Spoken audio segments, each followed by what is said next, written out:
prepared for you, and so I was speaking about some of your achievements earlier, and I wanted to know, do you have a history in playing trading card games? Because just like I imagine with the level of performance that I've been seeing from you, that it must be coming from somewhere. I don't think GU is your first. Yeah, I've played quite a few trading card games in the past. Basically, when I was really, really little, my dad, some of you know is Igor, took me to a local trading card shop called Dr. Bob's. And I may have been like 7 or 8 years old when I first started playing Magic the Gathering, which is a little bit ridiculously and, possibly criminally young, right? When I first started playing, my dad was like, "You can have any cards you want except the black ones because they were so gory and stuff." And then me at like I don't know, I'm like 6 or 7 or 8 years old, whatever. I'm like, I want the black ones. So yeah, my favorite color, when I first started was black because that was the one color I couldn't play. But for a while, basically the only thing I could properly play would be and not even properly play, but the only thing I really could try to play is a red aggro deck. Got you. Yeah, that makes sense. Honestly, for like a But for yeah, yeah, for a child, like the some of the like death cards in that are they're pretty intense. They definitely are graphic, so that makes sense. But yeah, so for those of you that don't know, that was gonna be in a follow up at some point. Is yeah, so Ugor is actually Fake Mews' father, and when I first got told this, I thought it was like I was getting trolled, and they're like, no, it actually is his father. So that's a fun fact. hmm But that's cool. Yeah, yeah, Magic the Gathering's also like I think my first trading yeah. card game was actually Pokemon, but then I didn't have the introduction that you did. That's pretty young. Yeah, I played Magic the Gathering. I also played Pokemon probably shortly after it. I don't know the exact timeline on that. I'm pretty sure I played Magic before I played Pokemon, but we were still in the card shop there, and then Pokemon blew up, and we were huge into Pokemon. Actually, I got to sell some of my childhood Pokemon cards last year. Was pleasantly surprised with the price. Just put it that way. That game has kept its popularity, which has been amazing. But I haven't played the Pokemon trading card game in an extremely long time. Yeah, But I did enjoy that as a kid, though. I mostly just had those to collect. I did try playing the first tournament I ever played in was a Pokemon tournament, and I was like so terrible. I lost all my games, and they gave me a free pity card. So that was my first tournament experience. When me and Ugor were playing Pokemon, we took it extremely seriously and were, basically the best players in the local card shop. While other people are building decks around their Charizard because it's shiny and stuff, we're building decks around Hitmonchan and cards that are actually good. And we were doing pretty good in our little local area of competing in that for sure. That's awesome. So you've been training for competitive card games since you were basically just very little, and with Ugor, that's really cool. I like that. Nice story. Yep. So I also got two college scholarships playing Magic the Gathering. Not that many people say that the part of their college was paid for by going by playing Magic the Gathering.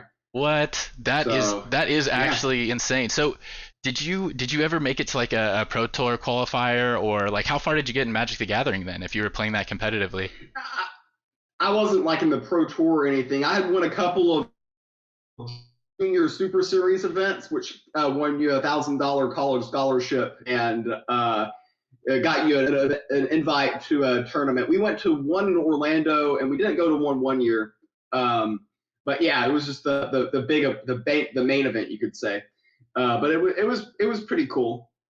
Yeah. Um, but yeah, That's awesome. That's awesome. Congrats. That's crazy. I think I was talking to Mirage, and I think Mirage also played in something similar to that. I don't know if you've ever talked to him about that, but I'm pretty sure he played in I don't it was in high school. He played in some sort of competitive Magic event. So I don't know if you ever get the chance, you should chat with him about that. I think it's very similar. yeah, I haven't talked. Actually, a majority of my Magic played, and really the only time that I feel like I ever got to a level where I was playing very high level was actually on Magic Online.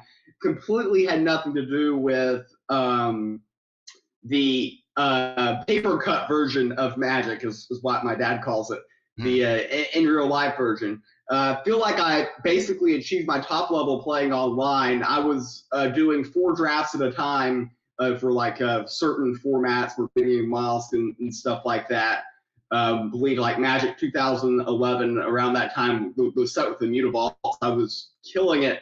I would rare draft Insane and then have an 80 to 90% win rate by forcing Black Bloom. That was one of my favorite formats. But I was consistently competing there. I think I hit my highest rating is I hit 1900 in Magic there. I don't know if any of you have played Magic online, but that is difficult. And usually I was around the 1800 range in limited. Didn't really compete in the constructed area on Magic Online very competitively. I won one Mox qualifier. I went 6-0 in and got a full will promo Force of Will, which I immediately sold for 300 tickets, which is around $300. Nice. So that was pretty exciting. Yeah, that's awesome. That's awesome. Wow, you have a like I didn't know this would be such a big answer, but you have a really extensive background in all like actual paper trading card games as well as online. That's great to hear. It makes sense. Like your play is super impressive, and so is your deck building. And I've always like wondered about that. So I just wanted to see how long I could talk before even mentioning Hearthstone. But we don't even need to talk about that game here. That game is lame. I got Legend in that game of nothing super important in that game for sure. Yeah, that's cool. I never managed Legend. I think I was rank. I think I bounced off like rank 2 or something like that, and I was just like, I don't know. I'm way more into draft. I don't typically play constructed. I did a bit in Magic the Gathering, but Hearthstone I never found constructed too compelling for me. Yeah. The Hearthstone, I did enjoy the arena feature. For me, basically the one cool achievement I think I did in that game was in the arena, I did get 12 wins with every class. Wow. So that was one of my achievements. It took me a while to get 12 wins with Warrior because at the time in arena, it wasn't very strong. So you had to get a little bit lucky to run good enough to do that. Wow, yeah, the only thing I ever managed 12 on was Mage because it was just busted. It was like by far the easiest class to do it on, especially like the beginning of beta. It was just too easy. Like you just had, Flame Strike, Blizzard, and then it depend what you got out of your packs, but not too challenging, but still a 12, so I'm happy about it. Yeah, I agree. I had one deck that had like 5 fireballs and 3 flame strikes, and then I'm just sitting there like, any person I play, this is just extremely toxic. Yeah. But that was Arena was actually what taught me about the stats on board being strong, like that Yeti, the 4/5 for 4. Just like learning especially in limited formats that stats on the board are great. So that was one piece of information I pulled. For sure. I think what we're going to see when Sealed comes out is cards like you just said, Wetlands Ogre in this game, and it goes by another name in that other game. But, stuff like Wetlands Ogre, 4 mana, 4/5, that's going to be super solid stats. And if you're playing a Sealed event, it's going to be hard to imagine a deck that you're not going to run that in. So solid stats for cost cards. Helios Battlesworn is going to be a classic card we're going to be seeing a lot in the Sealed, I think. I'm assuming it's just going to start with core like they've advertised, but that's going to be an exciting format when it comes out, and I am going to be extremely addicted to Sealed once that comes out. I can already tell you that. Yeah, same. That's like what I'm really gearing towards. I hope that I'm able to either go infinite before I run out of stars, or that they'll let me insert $5 or whatever it is. So yeah, I don't see how they can resist a way to avoid letting you buy stars, because I'm looking for ways, because I do want GU to succeed, and for long-term revenue streams. I mean, the packs, they sell out of the packs. They're only allowed to sell X amount of packs, and then they're done. That's all the revenue they get. So in my opinion, they need revenue from other sources. I get that Immutable X is more than just GU. But I think that certainly if you have something that gets people addicted like sealed, people are going to just want to play constantly. And if you're able to sell, whatever amount of Stardust for whatever amount of dollars, that can just be another additional revenue stream. I would be curious to know for Hearthstone how much the arena has brought them in terms of revenue, because there are people, including myself, who when they first started playing was just addicted to that, Yep. and we're just got to go to the next cube to complete your fix. Yep. 100%. 100%. Even like me and my friends, we would sit around like and play that together too. And even too many cooks in the kitchen. But even if we didn't do well, we just put more money in. Just it was a really good time. So yeah, I think that there will be something like that where you're able to pay. I don't know if they'll have it where you can buy the stars, but you'll probably be able to buy entries. And my only thought on that is that there are the cards that you can buy through the star store, and keeping that at least having some value there or having a reason for that to be there. I think they might just do entries, but I mean that's all speculation. We'll have to see. Yeah, I mean nobody knows what's gonna go either way. To me, they're basically the same thing. I look at the Star Store and I just ignore it. I don't care about a Shadow Vanguard Axewoman like the rest of society.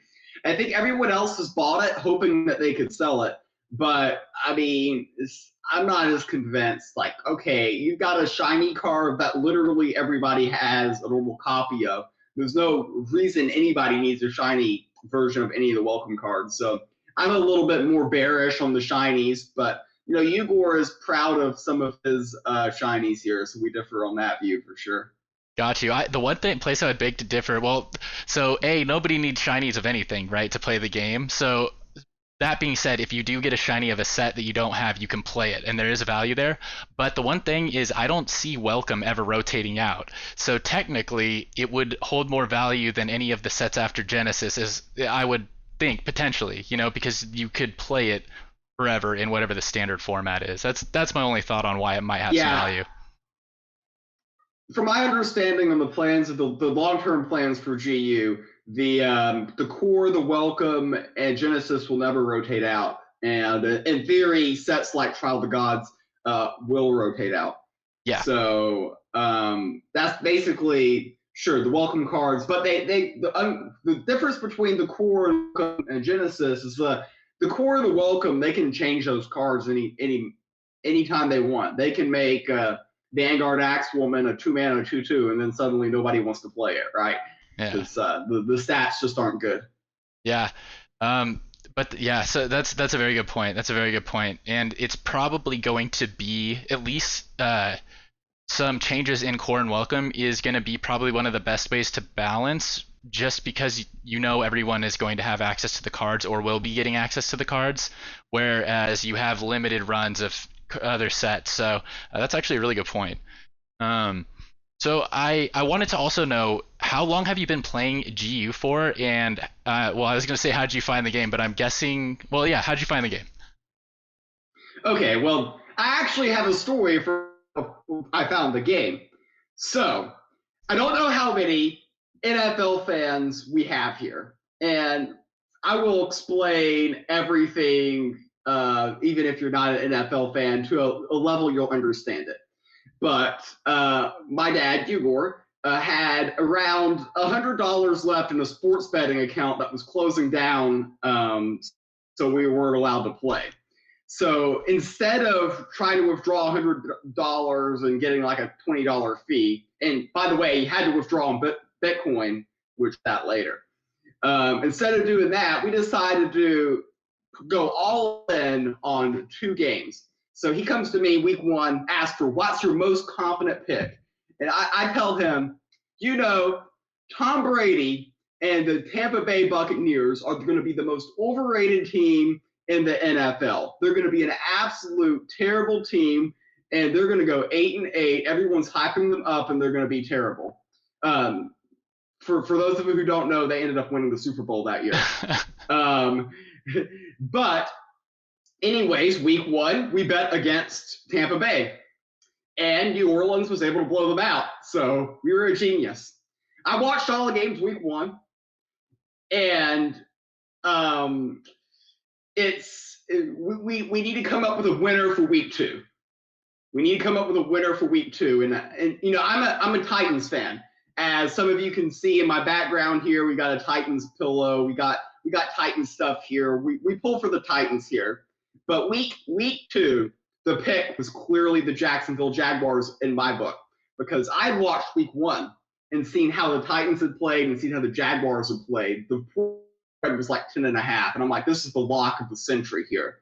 And we ended up not only betting against the Titans, we got worse. We gave up a couple extra points. So instead of like getting 10.5, we got like 8.5 or something, you know, for the point spread people. And I'm like, this is the lock. The Jaguars are an underrated team. They're going to surprise people. So keep in mind, my advice so far has been the Tampa Bay Buccaneers are going to be overrated and trash. They win the Super Bowl.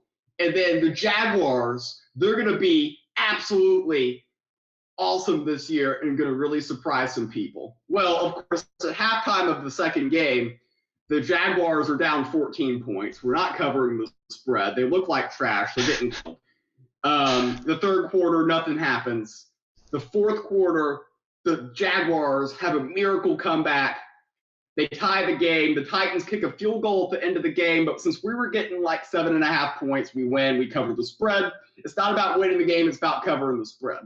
For those of you who don't know how the Jaguars season ended, the Jaguars won week 1, which impressed me, and then they lost their other 15 games of the season. They finished in last place. So to summarize my NFL expertise, I said that the Tampa Bay Buccaneers would be the most overrated team. They won the Super Bowl. I said that the Jaguars would be the most surprising team. They were going to surprise some people in a positive way.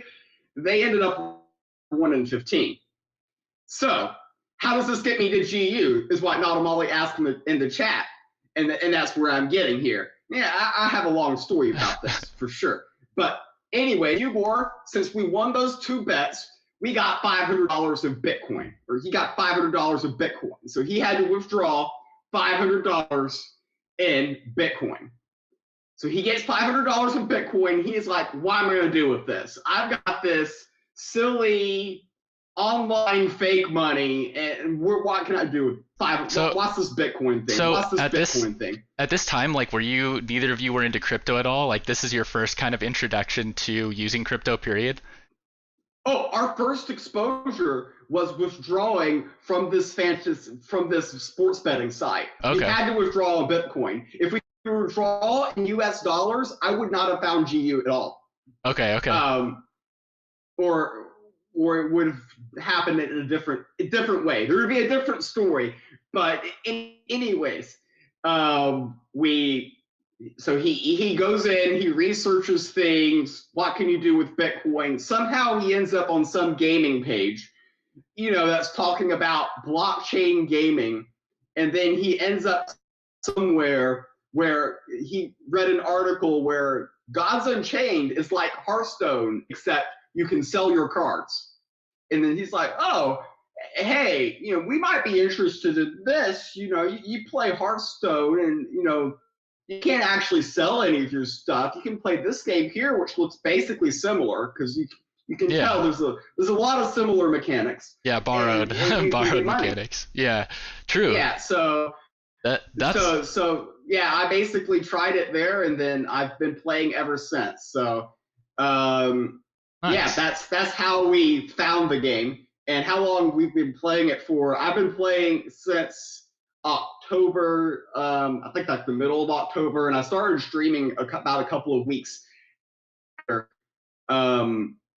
I started playing. Nice. So at the time, did then with the money from the sports betting, did you just put that all on Genesis packs, or how did that happen? No, I don't even think that money necessarily. I think he had cashed it out when Bitcoin was at 12K.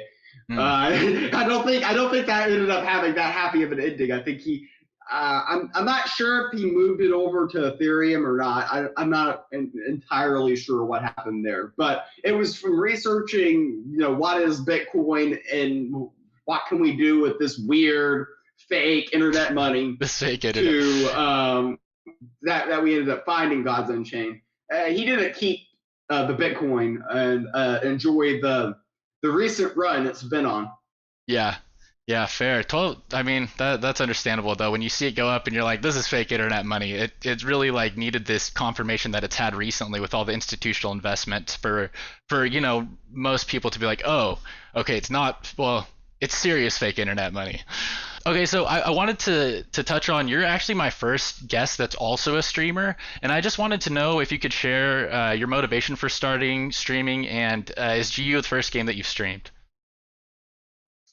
Yeah, GU is the first game I've streamed, and pretty much the only game I've really streamed consistently. I've done like a couple of random streams of other things, but not very often. Let's put it that way. Basically, during the pandemic, I kind of discovered Twitch. I know discovered something that has been out for a while. I was watching a lot of chess streamers back then. Some people who in that category who are pretty interesting. So I always wondered how it would be like to stream. Everything just kind of happened at the same time. Around the time that I started playing Gods Unchained, my old laptop basically became obsolete. It just couldn't do anything. So I ended up getting a new computer. And I figured, well, if I'm getting a new computer, then this is going to be a pretty nice. It's going to be pretty nice. Maybe I'll try streaming. And yeah, that's how it is, and that's how I got started. It's not like I have a big ambitious plan here. I still don't have a big ambitious plan here, but I just play. I just stream the games I play pretty much. That's basically it. I've got a system, and I'm a pretty habit forming person, so it ends up having more of a consistent streaming schedule because of just my habits, really. Nice. Nice. Yeah, well, you're definitely teaching us all how to flex wheel. That's for sure. Flex wheel on ranked weekend too. Very impressive stuff.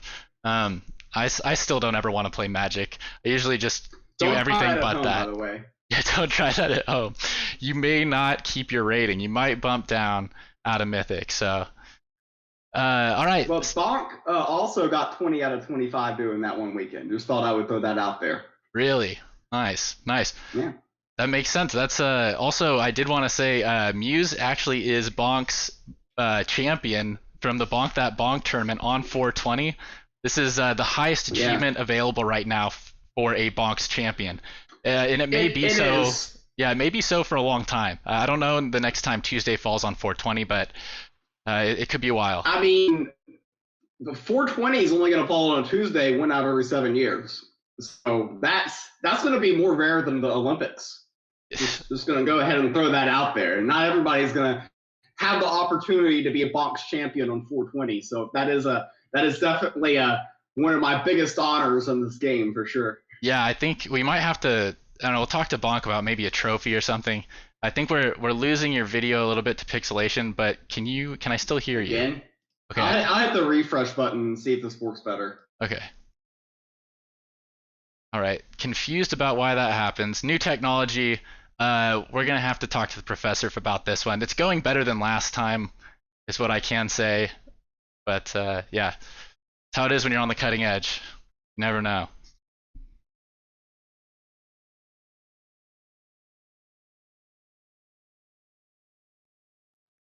Yo, what is up? Just want to say hi to Bonk, Professor, Luscious, Cloud. What's going on, Shale B? Damn, I can see myself. Make Muse tidy. Okay, Muse is back. All right, so we won't need the video cam thing when we go into the deck building. So hopefully we can keep it in as many pixels as it has now for a couple more. But if not, we'll just have to take some refresh breaks. My next question's actually, I didn't know how quickly we would get this, but I found out recently that Ugor is your father, and you're both, obviously very high achieving players in GU. And I wanted to know, I guess between you two, are you two more competitive with each other, or would you say you work together more, or both? What's the dynamic like? I would say closer to working together than really competing much. I mean, normally when he's watching my streams, he's trying to anti-stream snipe me. So we don't compete against each other. Obviously, deck ideas can be shared, but then again, he's playing with Genesis cards and I'm not playing with Genesis cards. So my deck ideas are worthless to him and his deck ideas are worthless to me. So in a lot of ways, we're kind of just going about this a little separate way. Got you. If I was him, I'd be playing Ramp Magic right now. But for some reason, he's trying to make other things work. So I don't know. I don't know what he's doing. Yeah, well, I actually can understand that perspective. I've been trying to do like as some people know, I bought 2 demos, my only Genesis cards, and I don't actually play control at all. I actually end up playing Mews's list here, like the Enrage and Pair Oros, and then some from Professor for like the aggro nature and not Amali's big beast nature. So I'm finally trying to get my demos into a control nature list, but I've been having to fight myself on playing control. It's something I'm getting used to though. My stream on Monday was actually really good, so I'm looking forward to exploring that more. But I get the not necessarily wanting to play the ramp magic there. Yeah, I can see maybe a Ramp Magic version working for you, though that having Avatar of Magic is going to hurt because that's definitely a very good win con to have for sure. Yeah. But yeah, the demo fits very well in Onslaught if you ever want to take up that. I can't make it to one big stream without mentioning Onslaught for the peoples for sure. Yeah. So for any of you that aren't familiar with FakeMews or Stream, he's basically like the pioneer of, or like the most well known for Onslaught. It's basically Onslaught Warrior, a control warrior list, and then the other one, if you saw the promo picture, is the Tartessian Pair, which is a aggro and rage list that you get a bunch of small creatures out and they get buffed. So that's basically Mews' profile there. So. Mm-hmm. Basically, Onslaught, my goal in the game is to become infamous. We have all these bots that come around saying, do you want to be famous? And my answer to that question is no, be infamous. And Onslaught is my ticket. We have a lot of people who don't like the deck, so it's my favorite deck, but I just need to up the win percentage so I can toss that out in weekend ranked a little bit more. Gotcha.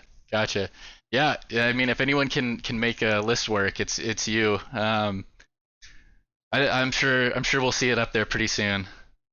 So speaking of Genesis cards, I wanted to kind of talk a little bit about you. You're like a regularly like top 10 player, top 20 player, and you don't play with any Genesis. Like you're consistently, I would say, the highest ranked like non-Genesis player period in the game. And I was wondering, I mean, I guess we've already answered this earlier, what the motivation is. And I guess to change this question, since we've already kind of talked about it, when Genesis for IMX comes out, do you see yourself getting the cards and using them, or are you taking like an anti-Genesis stance? I mean, I don't really necessarily have a stance. At the end of the day, if you want to break things down to small, biteable, understandable pieces, I'm cheap. Okay, that's why I haven't bought his cards yet. And I'm all for competing. And if I could buy a cheap card like an Underbrush Board that's gonna, potentially improve a deck, I'm probably gonna buy it.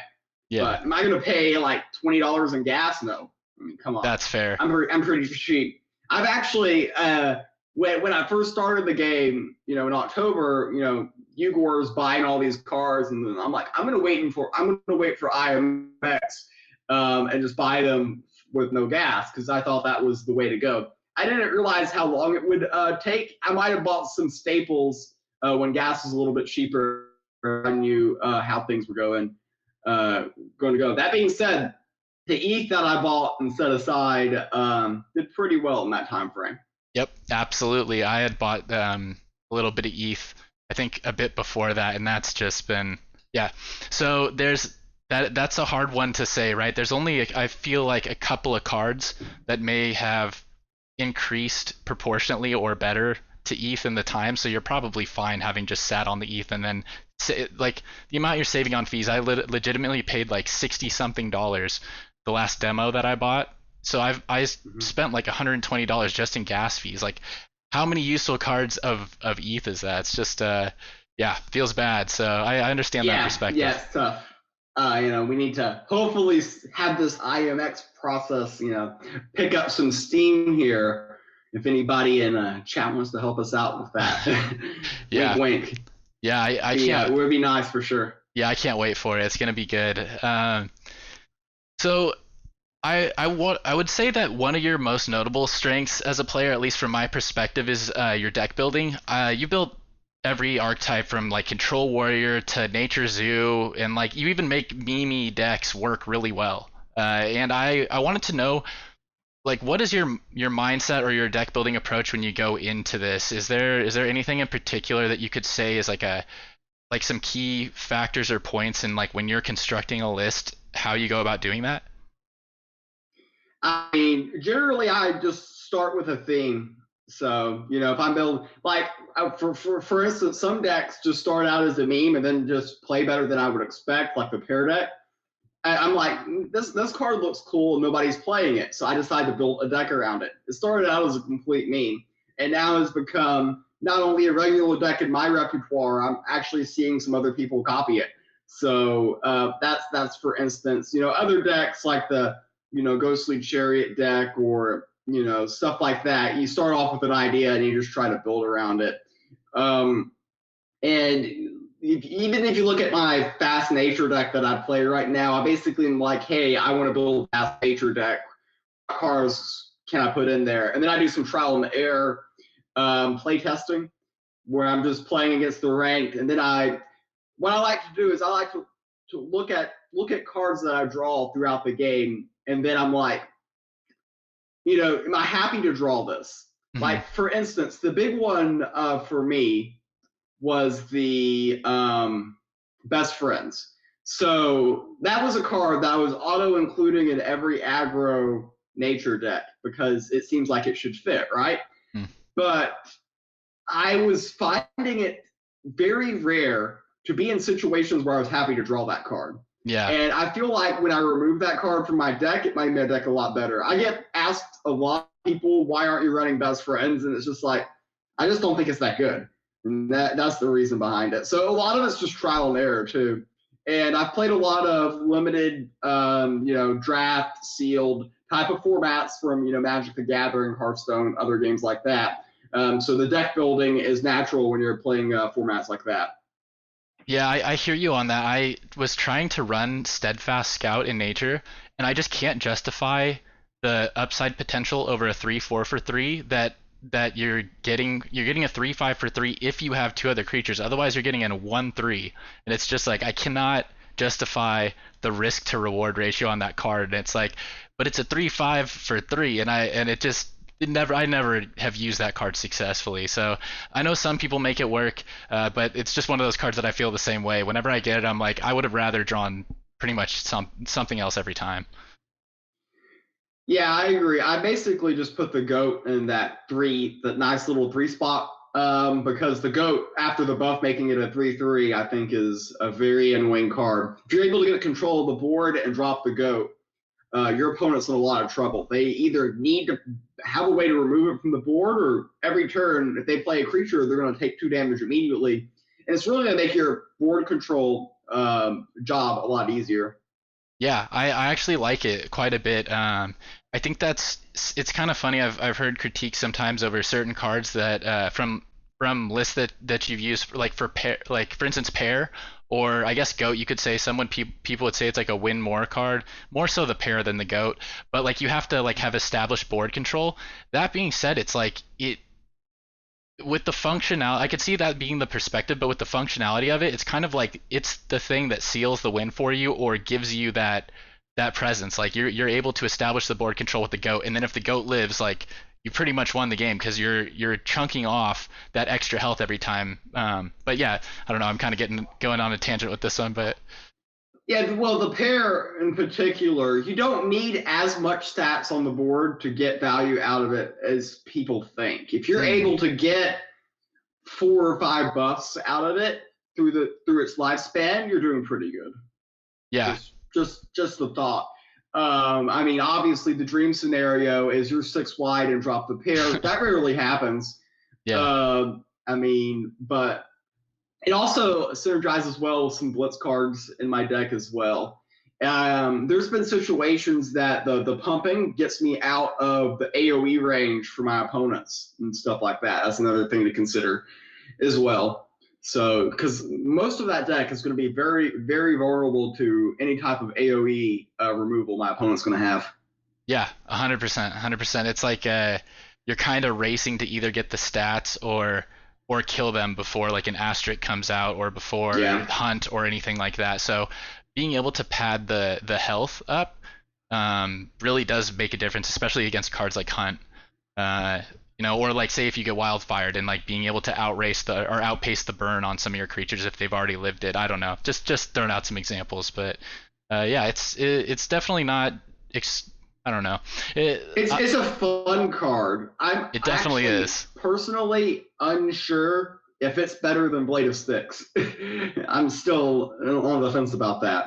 Yeah, I actually, so one thing when you said people that are starting to play that deck, I have my highest wins in a ranked weekend running pair. Actually, it's 19. So I've got 18 a couple of times. I played last weekend and I did 18, and I went back to more of the Professor free to play style, and I put in the Blade of Sticks and I took out the pair, and I ended up not performing as well, but it feels, I don't know, for some reason it feels better and more consistent, although the numbers don't uh, reflect that. So the jury's still out on that one for me. I'm trying to figure that out as well.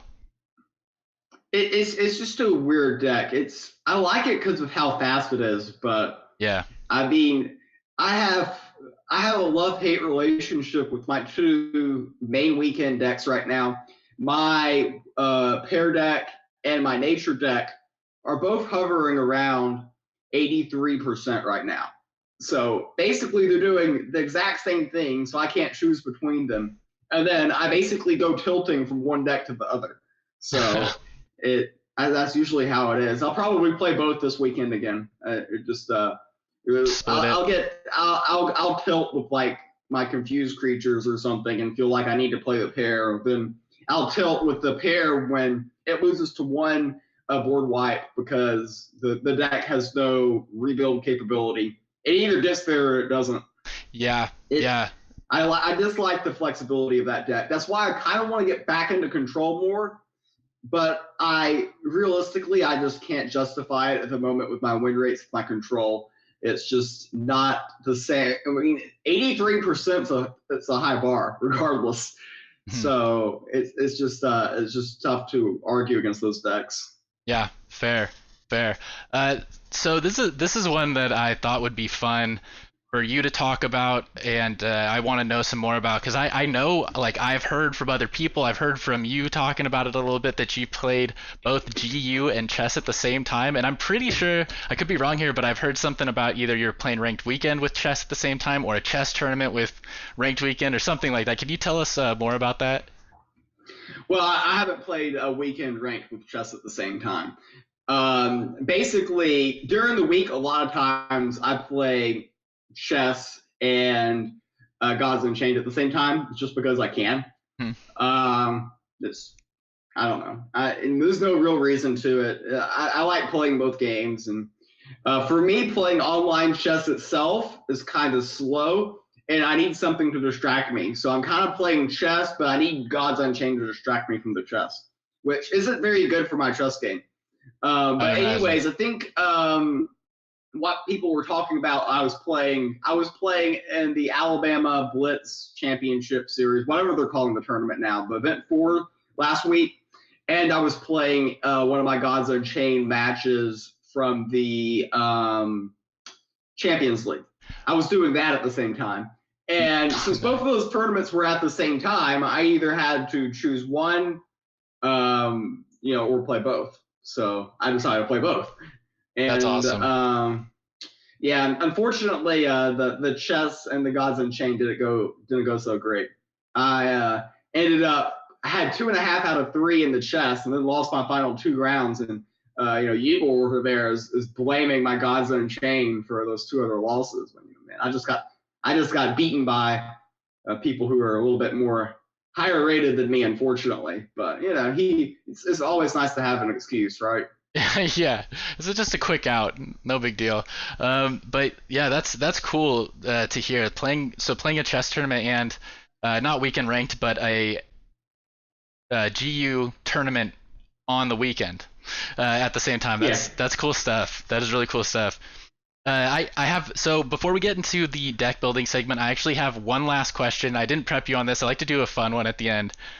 So we have confirmed that pears are your favorite fruit in Gods Unchained, and I was wondering, are pears also your favorite fruit in real life? I don't really eat fruit in real life. I'm on the all meat diet. I'm on the Ron Swanson diet here. We just want all meat all the time. This isn't a fruit person. I'm on the Ron Swanson diet here. We don't do that. No. Okay, gotcha. I mean, a pear. If I had a pear in real life, I just want to throw it at somebody. I would be like the blade master right there. I mean, that technically would be aggro pear, right? All right. Anyways. Yeah, that would be. Yeah, sure. Just throw stuff at people's faces there. Yeah. Okay. That actually makes sense. That makes sense. It's the lack of care for the pear that just translates over to the game. Yeah, for sure. All right. So yeah, I think that's all I have for questions right now. Is there anything else you wanted to touch on that I may have missed before we get into the deck building segment? Nah. If you don't want to know anything else, does chat want to know anything? Yeah, gotta look out on the chat people. Yeah, chat. You got any questions? Hashtag Alabama there for Shelby, trying to get that go there. I don't drink Mountain Dew, but some people do. Never eat a vegetable or fruit in life. That's basically true. It's pretty much there. Pretty much there. I think technically that's false, but it's not far from the truth. Okay, chat doesn't have any questions. I guess we can just move on. All right, cool. Not a Molly. What's your favorite TOTG card? Trial of the Gods card. I mean, my least favorite is Neferu because it's the best. And I'm a reverse bandwagoner. So when something is really, really, really good, then it's my least favorite. So my favorite Trial of the God card, I mean, it's lame if I say the pair, so I've got to choose something else. Strength in Numbers, of course. I love Strength in Numbers. Nobody else ever plays the card. It fits perfectly in Onslaught. It's a good card to run if you don't have Genesis and you can't get Jason and do those things. It's a good late game win con. So Strength in Numbers is my favorite Trial of the God card. Bam. Nice. Yeah, solid answer there. Axel's favorite GU God? Axel's favorite GU God is, of course, Aros because he's on Onslaught Axel. So there you go. Yeah, it's in the name, really. Do I only play nature? I play everything. I've gotten 20 wins playing the weekend ranked Flux Wheel. So yeah, I play everything. Yep. Not only nature. Yeah, if you're interested in checking out non-Genesis deck list, definitely check out Mews on GU decks. I check out decks that he's playing and try to figure it out, because like aside from my 2 Genesis cards, I played free to play up to Mythic, and so there was people like Mews, Not a Molly, and Professor for like the go-to people to learn about how you maximize your capabilities with what you have. So all right, I think we'll get into the deck building segment then. Let's figure out how we're going to do this, because when I switch from the interview screen, I'm not going to be able to hear you, so you'll have to then unmute Discord, and then I will screen share on Discord, and we'll do it that way. Does that sound good? Do you want me to unmute Discord and just exit out of the cam and just be done with the cam, since you're going to be showing the screen? Yeah, let's do that way. Yep. That makes sense? Yep. Okay. All right, let's go now. 1, 2, 3, go. All right, so cool. All right, at least it was a quick fix. So let me figure this out now. Okay, so what did you have in mind for this? I don't know if you had thought something up ahead of time, or did you want to look at what is in my collection? How do you want to proceed here? What deck do you want to have? That's a question. What are you wanting to build? So right now, I've been working on a control nature list to utilize my demos. I think if anything, I just got Manigmar and I haven't put it in anything. So I know that you've been running a nature list that uses that card. We could do something like that. Because I do want to utilize that and haven't yet. Um, I don't know. It's if you have anything you think that would be fun, I'm also just open to that. I didn't necessarily have something in mind. Okay, yeah. My Fluffy Animals deck runs that. I think that would be a fun deck for you to play. I call it Fluffy Animals. It's a fun, fast nature deck. It's pretty simple, generally speaking, to pilot, and this is a fun deck. It's basically what probably one of my two decks in my rotation for weekend ranked, Okay, cool. and you get to use your mana Gamar. Cool. Awesome. Yeah, I think it's funny. Everyone tends to say that one differently. It's spelled so strange. So let's I get this say it going. differently on every stream as well. Yeah, I tend to just change how I pronounce each card each time I say it, and just see if anyone says anything about it. And if they don't, I just keep doing that. So, uh, the Mews. All right, we have the name. So what would we throw in this first? So what I would like to do here is I would like to have a lot of speed in this deck. So when I'm looking for speed, I'm looking for Chiron, I'm looking for Marshwalker, just right off the bat on that screen. Those are what pops up here. I'm only really getting one line at a time from your screen there. Okay, Yeah, so unfortunately, it's the pretty way that it scales on this monitor. I either get yeah. full screen, like 3440 by 1440, or I get this. So I know it's full screen for everyone else, but it's tiny on my monitor. So here we've got a lot of different options. Athenian Archer is solid, and Drider Sailweaver is also solid. My build runs 2x Drider, my Fluffy Animals build, but Athenian Archer is definitely a card that should be considered. Not necessarily run, but you could definitely consider it. Okay. If you're looking for if somebody watching this is looking for replacements for something that they might not have. Athenian Archer, if they have that, can definitely be a card that they can slot in the one slot for sure. Awesome. Okay, we'll keep that one. Wait, am I? Oh yeah, sorry. We'll keep that one in mind, and we'll come back to it if we have some open space. What else in the ones? Do you run like Shield Bearer and Trial Spirits in this? I definitely run Shield Bearer. The Trial Spirits I do not run, but that's another card at one that you could definitely consider if you would like to run it. I only run 9/1s, so I have two Wild Hogs, of course, because when you're playing Nature, you can never have enough confused RNG. Gotcha. Um, yeah, Yeah, for sure. makes it fun. Keeps life interesting. Keeps you on your toes. Yeah. Okay, so also I guess we'll just go with that. I just have like random one of Genesis cards, so we'll skip those. That being Yeah, I said, mean, Underbrush 4 fits in this deck if you own one. Just thought I would throw that out there. I do But not, but other Genesis cards don't necessarily fit the flow as well.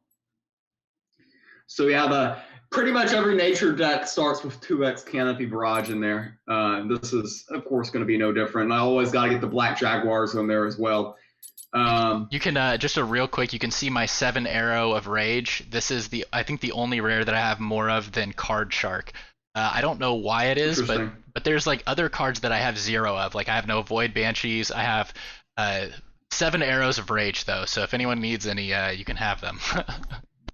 Arrow of Rage used to be basically an auto include in every nature deck, but now, first off, you've got a lot of these faster nature builds, which just doesn't really synergize. It doesn't go well in this deck. It would be a bad fit for this deck. Yeah. And it costs 2 instead of 1 now. It used to cost 1. Yeah, at one I could see where it could still be viable, like doing 3 damage with a black jag for one, but now it's really seems to only be viable in big beasts in control nature, and even then just as a Yeah. one of. So, I mean, stuff like the Janissir on the bottom there is stuff you can consider. I don't run it, but it's definitely something you can consider. Do you own a Faithflame Blade? Just curious. Unfortunately, not. That gets added onto the long list of core epics Yeah. that I don't have and really want with Red Flume Serum. So Yeah, my build one Flame blade. You can add a Staff of Roots as a replacement card. Okay. It's a solid replacement. I just run one of, and the 2x Skeleton Heavy and the 2x Vanguard Axewoman that we walk past are also going to be in the deck as well. Okay, cool. Yeah, auto include on the Axewoman and the Skeleton Heavy almost always. Pretty much most decks are going to definitely run those. Those are just solid stats for cost cards for sure. All right, so now we finally get to play it. Have not put it in a deck yet, so yeah, I call it Manigmar, but that's probably not correct. Moonhound is going in. Yeah. So 3 is always a very awkward number for nature. The recent buff to Ordinary Goat really helps. But basically, all I have is that and Ordinary Goat. That's all I have at 3. If you don't have either of those cards, you can certainly consider Hunt Warden as well. But I think the Manigmar and the Ordinary Goat is just solid at 3. Yeah. But 3 is an awkward number. For nature, their 2 is so strong, it gets a little awkward. Yeah. The goat, I like the card, so we'll throw the Shadow Goat and the regular goat in there. So done with 3s then. So yeah, the other card mentioned here was Hunt Warden. If you don't have these 3 costs, Hunt Warden's just like we were talking about earlier with the Yeti from Hearthstone. Just having stats on the board is solid. So a good one to put in. Yeah, it's if a you don't have these solid cards. stat for cost play if you're looking for any 3-drop replacements for basically any deck, pretty much. So if you're trying to copy someone else's deck list, for instance, and you're missing, a 3-drop, a Hunt Warden, a Doom Cavalry there, they're both solid inclusions. Crypto is asking, what about Lightning Strike? Lightning Strike in this build is just a faster build. It can be something you can consider. If you want removal based, I'm going for more of a minion based in this particular deck. I've actually considered removing the hunts from my build. Wow. But yeah, so I'm not huge with Lightning Strike. It's 3 mana to just trade one for one. I mean, situationally it can be solid, but I definitely get it's a classic card for sure. Yeah. So I guess if you're finding yourself needing more removal, depending on what the meta's given you, maybe throw it in. But we'll go without for now. So what do you like in 4s? I know that Selena does well in creature heavy decks. Do you run Selena in this or no? I don't own Selena. I think Selena could definitely be something you could put in here that I don't have. Okay. If you want it there, maybe instead of one version of the Hunt, for instance, because I was kind of trying to remove the 2x Hunt, or maybe not as comfortable with that as I would be. But basically, at 4, all I had was two Overgrown Rhinos and 2 Bladeflies. Gotcha. Both of those are just rock solid 4-drops.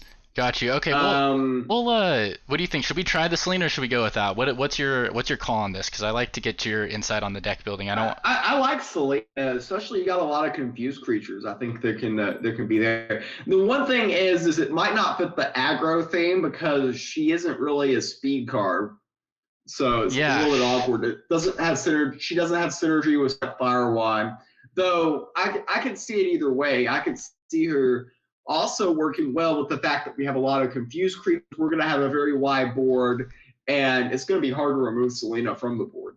Yeah, and I think that for those of you that don't know, Selena, what she does is she's got remove, or your creatures lose confusion.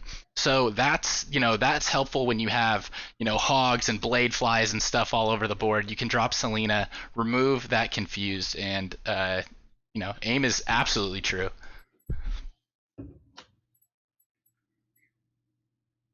So we have 4 more in the list. Let's try it. Let's see how it goes. If we're not feeling it because it doesn't have enough synergy with the Firewine, we can cut it.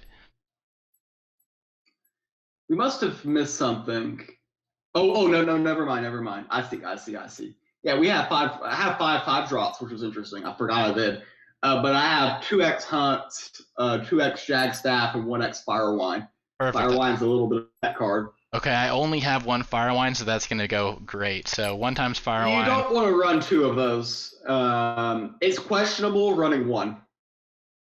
Okay, so we got questionable running one. This is actually using. I've had this single Firewine since one of my early packs, and it's actually one of the influential cards that helped me get to Mythic as free to play, because I could just throw regular good stat creatures on the board and a bunch of them, and then hopefully Firewine, and it can be pretty detrimental. So it's always a move. Oh, this situations it's won me many games in the past. There's also situations where I don't have the board and it just looks stupid. So yeah, true. It goes both ways. So I'm missing two Jagstaffs. Okay, I really need to get a shiny Jagstaff at some point. It's on my to-do list. I could just fuse my 5 up though when fusing comes out. But okay, that'll put us at 30. What do we have? 1 Firewine. Okay, perfect. Wait, hold on. Is this right? Wait, So missing 1 Jagstaff. It looks like I'm missing 1 Jagstaff because you added in Selena.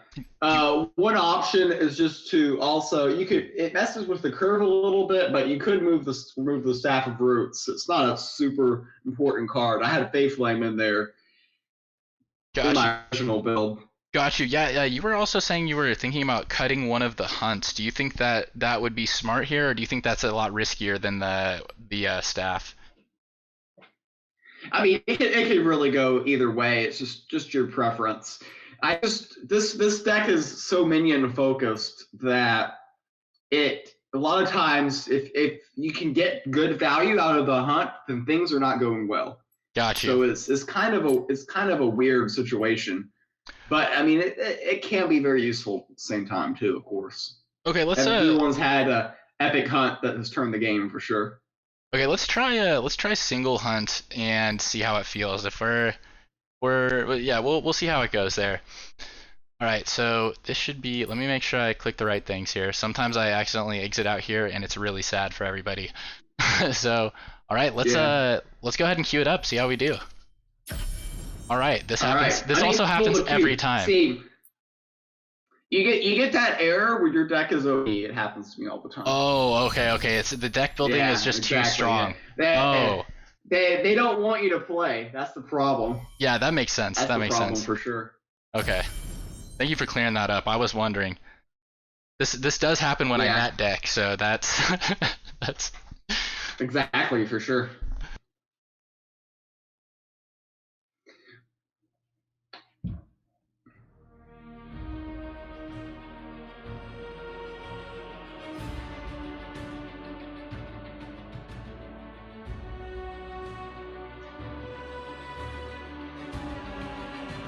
All right, I'm not getting your game. I'm getting. I'm seeing the Twitch stream. That's awesome. So, okay, there we go. All right, now we have to. I think I know. I think you know your play here, though. Yeah, we're just gonna Canopy Barrage this and then go face. Okay. Yeah, for sure. Thank you everyone for bearing with me through that. I don't know why Discord's been doing this. It worked on all the other interviews that we did, so my apologies. So the opponent picked out Skeleton Heavy on turn 1, and conveniently top deck. We didn't have it in our original hand, the Canopy Barrage. If we didn't top deck that, we could have brought the Broccoli and double attack with the Staff of Roots and gotten value that way as well. Okay, the opponent is still roping every turn. I think. I don't know. Trying to help us out here. Yeah, for sure. The additional time was I just appreciated. like hearing our great voices or something like that. Yeah. Trying to fill the dead air. Got that clear mind. The clearest of minds. Wow, we have this is a really nice draw right now. So. Yeah, I prefer utilizing the God Power here. Okay. And obviously play a Drider. Just because next turn you're probably going to also want to utilize the God Power and then play something as well. Yeah, so maybe a Drider. That makes sense, and we'll knock your attack order. Yeah, we'll knock. Scare me there, the Marshwalker. Yeah, I just wanted to mention we'll knock the protected off with the 1 damage because any damage amount will break it, and then we'll hit with the Marshwalker. I almost Fumbled that one. Such a You scaring me there. I like to keep you on your toes. Yeah, for sure. RIP Drider. Wait, what? Questionable.